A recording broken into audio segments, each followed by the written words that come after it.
Hey everyone, welcome back. In this video, we're going to be exploring Edmit Career Pathfinder's Stage 2, Exploring Career Paths. When we're ready, we'll click Start on the first lesson. Now, just like last time, I'll go over these 3 main points, but of course feel free to pause the video and take more time as you're going through the content. Additionally, if you have any more questions or would like to spend more time here, you can always click the Go Deeper, Read the Full Guide link between the back and next buttons. Stage 2 is all about exploring different career paths and comparing them using labor market data. The first step here is to think about how labor market data can give us an overview of what a career actually looks like. Then, to get started, we'll review average salary, education level, location info, and job availability for different career paths. And finally, we'll learn about how reviewing key data points now can help ensure a good job fit later. When we're all set with this information, let's go ahead and click Next. The second page here gives us information about how work-based learning can help us explore career fit. Number 1, work-based learning allows us to test out a career without fully committing to it.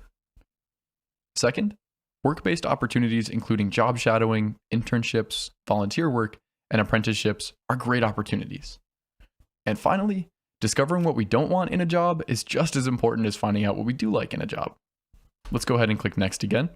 Now, the last step in this stage introduces us to how to use the ONET report for different careers that we've selected.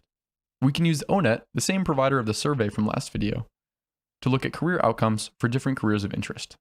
For each career in our career list, we can click the ONET report. For the demonstration today, I'll click on the ONET report for graphic designers. At the top of the page, we'll see some information about what they do, on the job, what your duties might be, as well as knowledge, skills, and abilities that you might need or develop while you're on the job. Additionally, there's some information about what personality traits most align with this career, and then some technology that you might use on the job.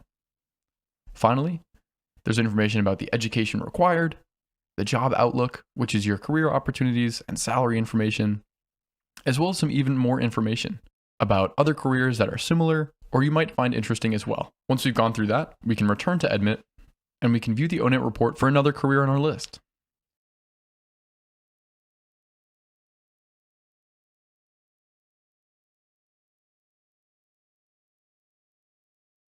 Once we're all set there, we can return to Edmit and then click Done. Now that's all for this video, but as you continue to add careers to your list, you can always view the ONET report by clicking on the ONET report button. Thanks so much. See you next time.